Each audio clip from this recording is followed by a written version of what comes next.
Hello everybody, I'm Samya Murthy. Today I'm making a video and presenting it to you to help you to learn about the linkages that exist between the agricultural sector and the non-agricultural sector. So this is very crucial for the development activities in agricultural sector.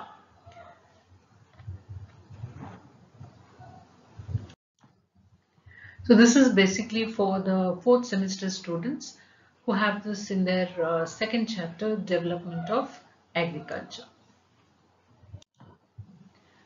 So to begin with, we will know or discuss about the agricultural development that is happening is so very important to raise the incomes of the population. We all know that whether it is your primary sector, secondary sector or tertiary sector, whether it is any kind of livelihood that we choose, one thing that we all are concerned or dependent is about the income that it is going to provide for us.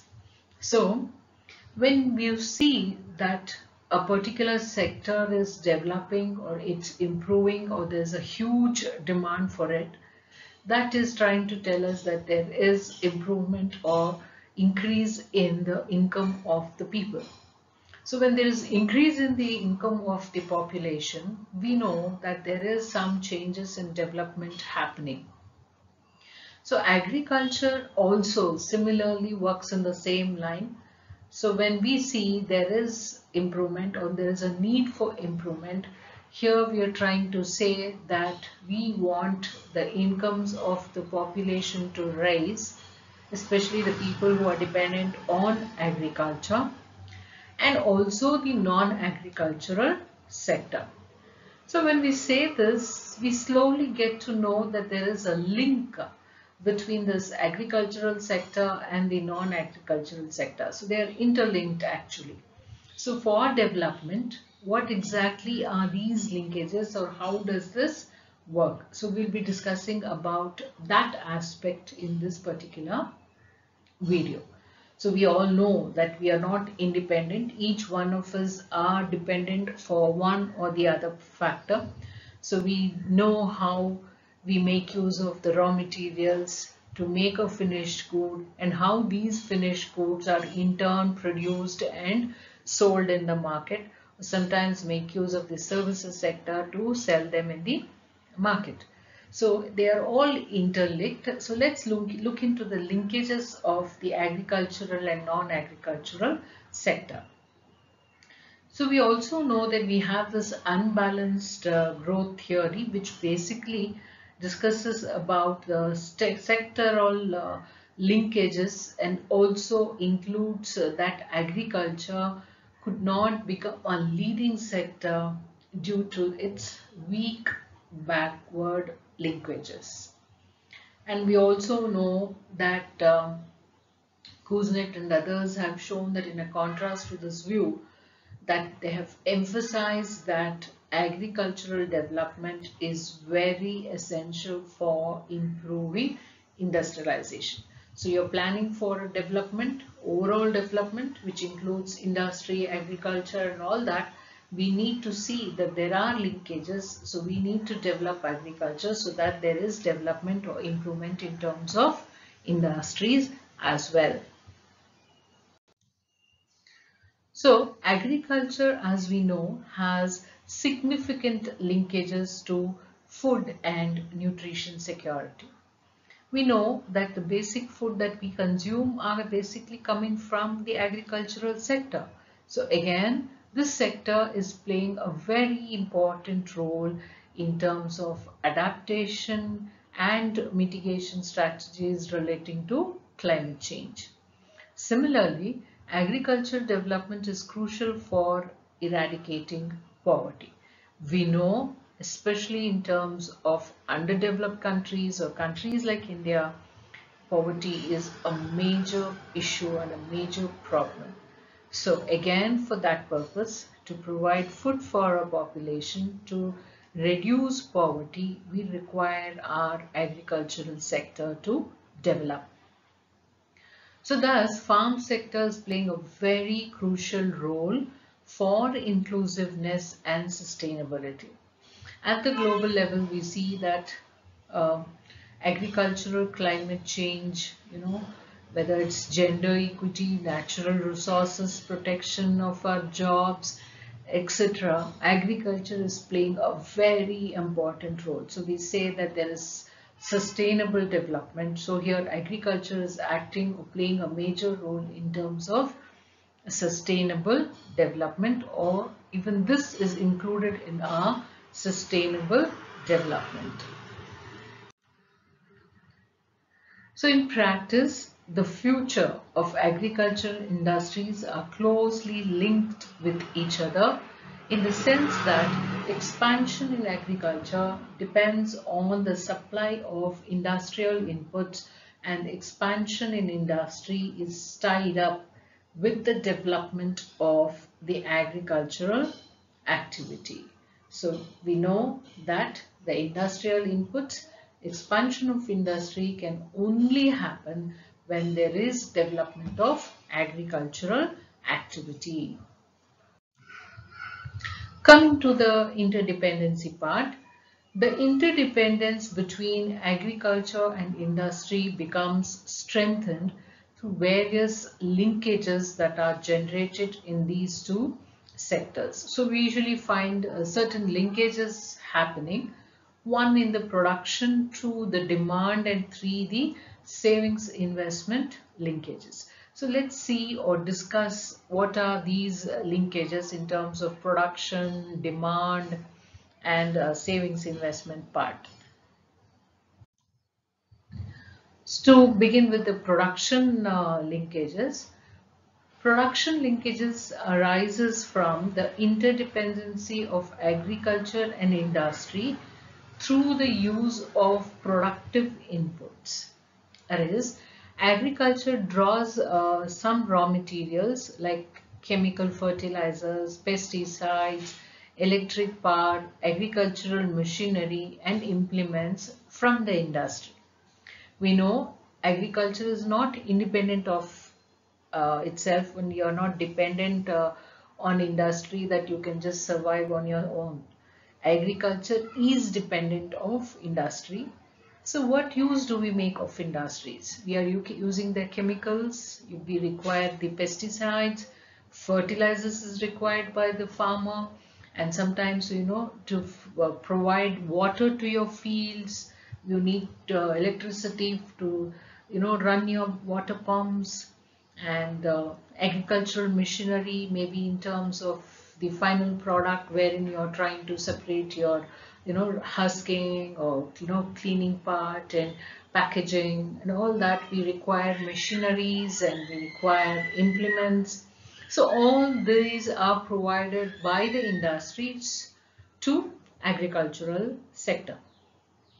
So then what is agriculture doing to industry? So is it that industry is not making use of anything at all, or we don't take anything from agriculture? No, again, agriculture is also providing raw materials to industries. So agriculture is also dependent on industry for supplying of materials, building up of socio-economic overheads in the agricultural sector. So production wise, there is a linkage between industry and agriculture. So coming to the demand linkages between the two sectors suggests that the demand for one sector's product pulls up the demand for another sector in an upward direction. So urbanization and industrialization are synonymous. So basically we know that when one X product is being produced and when there is a huge demand for the X factor or the X product, what ingredients were used to make that X product will definitely have its demand. So one sector is going up, or demand for one sector is going up, automatically the demand for the other sector is also move up. So those industries which are running parallel will definitely have a upward trend. And another impact of green revolution, agriculturists are now experiencing the rise in rural incomes, which has brought a change in patterns of the tastes and preferences of the rural people.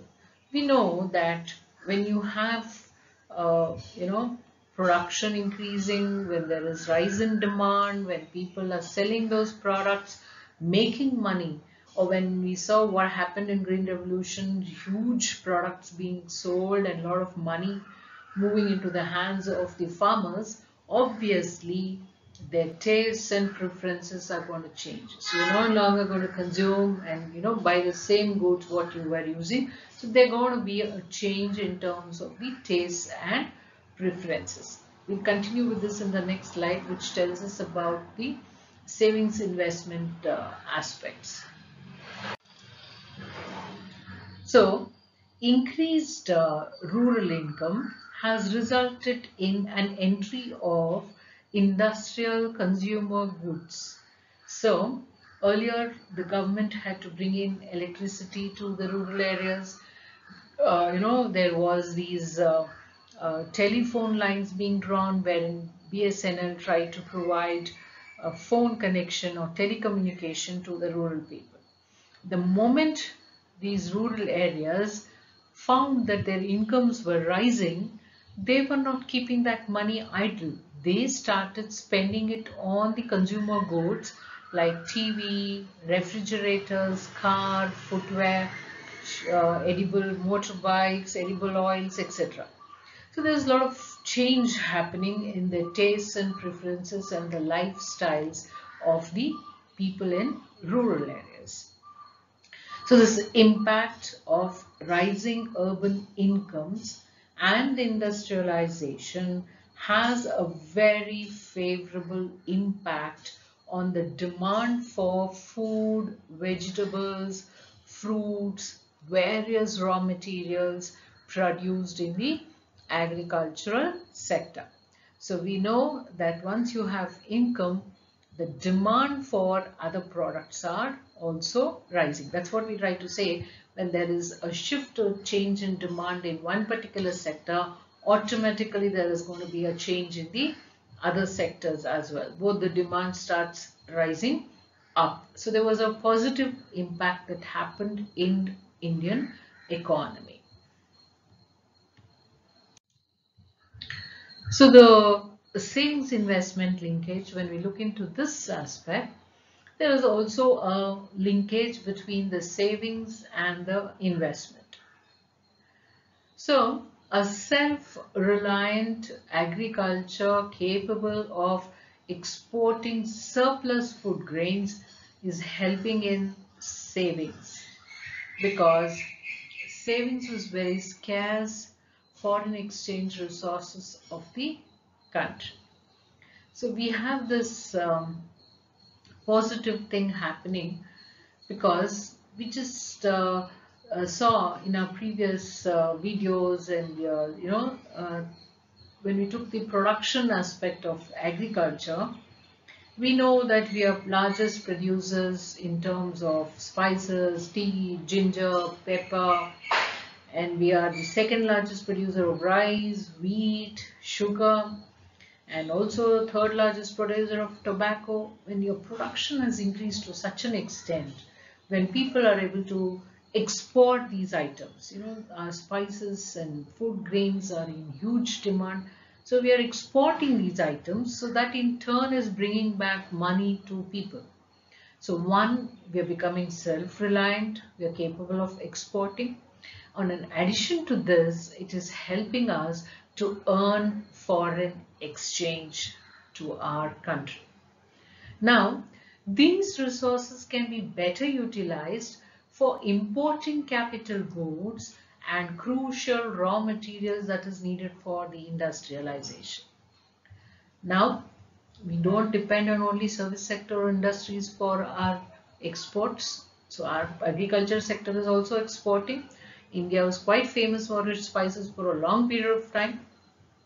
Now you're making money out of this, and that you can use to bring the capital goods or the goods necessary for industrialization. Now, investment in one sector pulls up the investment in the other sector. So thereby, we are accelerating the overall growth rate of the economy. So what happens is, it's not this single entity which is improving or progressing. It is like investment in one sector which is happening on a positive note, which is, helping the other sectors in the economy also to move up. So we know how the demand aspects pull the demand for the other sectors, production aspects, how agriculture industries are interlinked. So again, here we are saying that investment in one sector is pulling up the other sector as well, thereby bringing about a growth of economy on a positive note. So we would summarize that in this video, we discussed about three important things. That is the linkages that we saw in terms of agriculture and non-agricultural sector. So it's not like this is not an agricultural sector, so we can live separate, or that is only agriculture, so only agriculture is related to it. We found that there was a linkage, or there is a linkage between these two, agriculture and the non-agricultural sector. So this we split up into different aspects and we tried to find out how this linkages is working. So one, we saw that the linkages is happening because there is a production linkage happening, how agriculture was helping industry and how industry was contributing to agriculture. Similarly, demand linkages was happening. Moment the people had money by selling their goods, the demand for other aspects like your consumer goods related to TV, fridge, bikes started increasing. And the third aspect was your saving investment linkages. Here again, we see that there is a strong bonding between the savings and the investment aspect, because one investment is pulling up the investment of the other sectors as well. So all these have contributed to the growth or development of agriculture. Thank you.